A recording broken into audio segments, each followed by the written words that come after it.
여러분 안녕하십니까? 일본 정부가 반도체용 핵심 소재의 한국 수출길을 다시 열었습니다. 1차 보복 발표 후 34일 만입니다. 수출 금지를 내렸던 3가지 소재 가운데 한 가지를 삼성전자에 수출하도록 허가한 겁니다. 일본 정부는 어제 백색 국가 제외를 공표하면서 압박을 풀어주지도 더 조이지도 않았습니다. 치밀한 계산이라는 분석이 나옵니다. 네, 우리 정부도 행정적인 맞대응은 미뤘습니다. 첫 소식 김기용 기자가 보도합니다. 일본 정부가 포토레지스트, 불화수소, 투명 폴리이미드 등 3대 소재의 수출 규제를 시작한 건 지난달 4일 0시. 규제 34일 만인 어제, 일본은 포토레지스트 수출을 처음으로 허가했습니다. 수입 회사는 삼성전자로 수개월치 물량인 것으로 알려졌습니다. 이낙연 국무총리는 정부 서울청사에서 열린 국정현안점검 조정회의에서 이 사실을 직접 밝혔습니다. 수출 규제 3개 품목의 하나인 EUV 포토레지스트의 한국 수출을 처음으로 허가했습니다. 일본이 이번에 수출을 허가한 포토레지스트는 삼성이 차세대 성장 동력으로 키우려는 비메모리 반도체 분야의 핵심 소재입니다. 일본 의존도가 93%에 달해 국산화가 가장 어려운 품목으로 꼽힙니다. 삼성전자 관계자는 다행이긴 하지만 근본적인 문제가 해결된 것은 아니라면서 일본 정부가 언제 또 꼬투리를 잡을지 몰라 긴장하고 있다고 말했습니다. 이 같은 사실을 염두에 둔 듯 이 총리는 일본에 대한 비판을 잊지 않았습니다. 일본의 한국에 대한 경제 공격은 세계 지도국가답지 않은 부당한 처사이며 자유무역의 최대 수혜국으로서 자리매집니다. 일부에서는 일본 정부가 전략적으로 밀고 당기기를 하고 있다는 분석도 나옵니다. 채널A 뉴스 김기용입니다. 네, 오늘의 조치는 일본의 생색내기라는 해석이 나오고 있습니다. 국제사회의 비판을 비켜가기 위한 조치라는 거죠. 일본 정부의 의도를 도쿄에서 김범석 특파원이 분석했습니다. 일본 정부는 수출을 허가한 것과 관련해 한국 때문에 이례적으로 공표했다고 밝혔습니다. 禁輸措置ではなく、正当な取引については、日本政府としては恣意的な運用はせずにですね、外為法の規定に基づいて、厳格な審査を踏まえて、許可を出している、そのことを示した。 개별 허가권에 대해 대외적으로 공표하지 않았지만 한국이 이번 조치를 금수 조치라고 비판하고 있어 발표하게 됐다는 겁니다. 친정부 성향으로 알려진 일본 언론들도 수출 허가 사실을 일제히 보도했습니다. 수출 규제가 아니라는 점을 부각시키기 위해 일본 정부가 여론 형성에 나선 것이 아니냐는 해석이 나옵니다. 그러면서 일본 정부는 수출 규제 대상을 반도체 소재 3개 품목에서 확대할 수 있다고 밝혔습니다. 3品目以外も、個別的、具体的な、不適切事例が、出てくればですね、個別許可申請の対象に追加することも含めてですね、講じてまいりたい。 일본 정부의 이번 조치는 앞으로 수출 규제 문제를 주도적으로 이끌고 가겠다는 포석으로 풀이됩니다. 한 외교 소식통도 일본 정부가 상황을 봐가면서 강경책과 온건책을 사용할 것으로 보인다고 전망했습니다. 이런 가운데 일본 시민단체들은 기자회견을 열고 아베 총리를 비판했습니다. 이들은 경제보복 조치를 즉각 중단해야 한다며 아베 총리는 평화 외교를 펼쳐야 한다고 촉구했습니다. 도쿄에서 채널A 뉴스 김범석입니다. 네, 우리 정부는 일단은 맞대응을 보류했습니다. 먼저 일본의 속마음을 더 확인해야 하고요. 또 현실적으로 일본 의존도가 높은 상황에서 똑같이 맞대응한다면 우리 기업에게 부담을 더 줄 수 있다는 점, 이 점이 작용됐습니다. 이어서 김남준 기자입니다. 일본의 백색 국가 제외 조치에 우리 정부는 강경하게 대응할 방침이었습니다.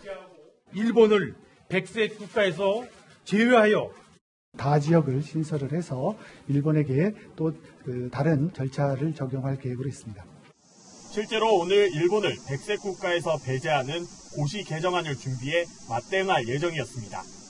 하지만 분위기 변화가 감지된 것은 어제 저녁이었습니다. 산업통상자원부 내부에서조차 맞대응 시기와 내용을 조율해야 한다는 반론이 나온 겁니다. 오늘 아침 관계장관 회의에서도 정식 안건으로 논의했지만 일부 부처의 반대까지 이어지자 구체적 내용 발표를 아예 미뤘습니다. 일본의 한국 제품 의존도가 높지 않은 상황에서 수출 장벽을 높이면 우리 기업만 피해를 본다는 우려도 작용했습니다. 일본과 똑같은 맞대응이 향후 WTO 제소에서 불리하게 작용할 수도 있습니다. 우리가 백색 국가에서 제외할 안보적 상황이 있느냐, 이게 WTO에서 그게 같이 논란이 되는 것은 저는 바람직하지 않다라고 생각합니다. 다만 산업부는 일본을 백색 국가에서 배제하겠다는 방침이 바뀐 것은 아니라고 설명했습니다. 채널A 뉴스 김남준입니다. 네, 문재인 대통령은 오늘도 일본을 비판했습니다. 이율 배반이라고 했죠. 그러니까 자유무역을 통해서 큰 혜택을 본 일본이 수출 제한을 한 걸 꼬집은 겁니다. 김은정 기자입니다. 일본의 수출 규제 대응을 위해 국민경제자문회의를 긴급 소집한 문재인 대통령은 일본에 대한 비판을 이어갔습니다. 자국에게 필요할 때는 자유무역주의를 적극 주장해온 나라이므로 이번 일본의 조치는 매우 이율배반적입니다. 일본의 수출 규제 직후 적반하장이라고 한 데 이어 이번에는 이율배반이라고 꼬집은 겁니다. 또 일본의 조치에 대해 일본이 변명을 어떻게 바꾸든 우리 강제징용 판결에 대한 경제보복이라고 강조했습니다. 그러면서 일본이 얻는 이익은 없을 것이라고 경고했습니다. 결국은 일본 자신을 포함한 모두가 피해자가 되는 승자 없는 게임입니다.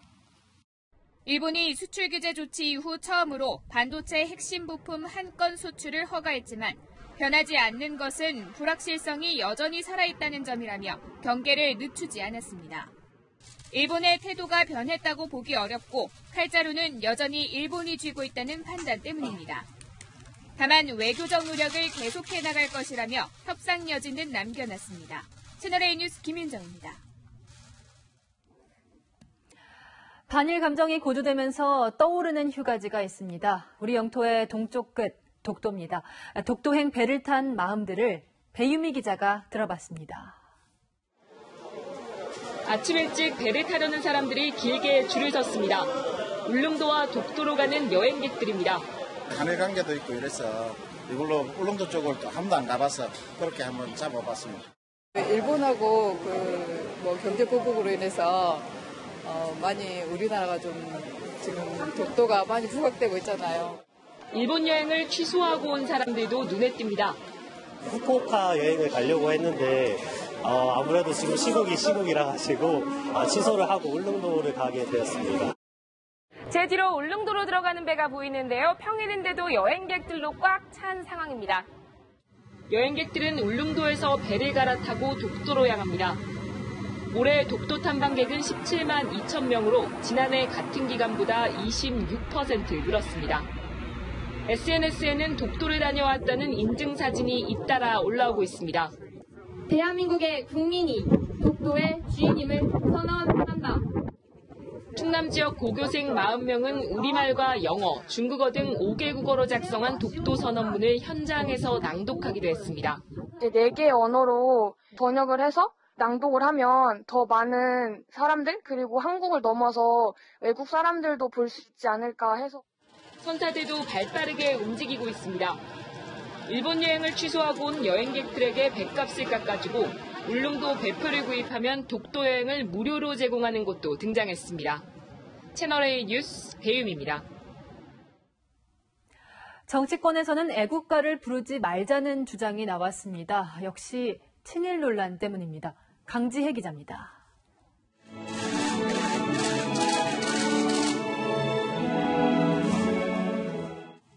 일본의 백색 국가 배제 조치 직후 열린 긴급 국무회의에서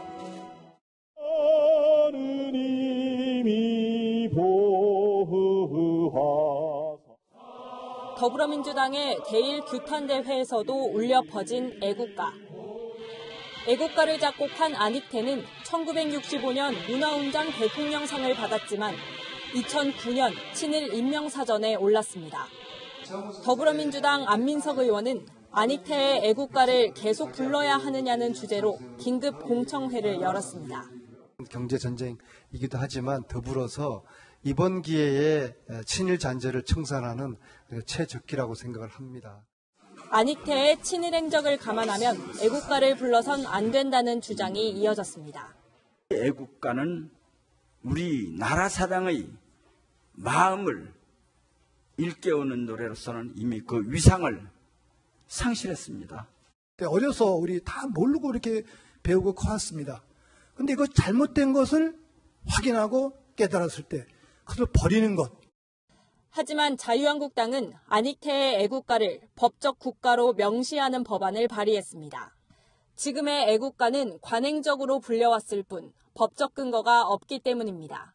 법률 규정이 없어서 홀대당하는 것과 같다는 생각에서 대한민국 국가는 애국가임을 분명히 명시하는 법을 발의한 것입니다.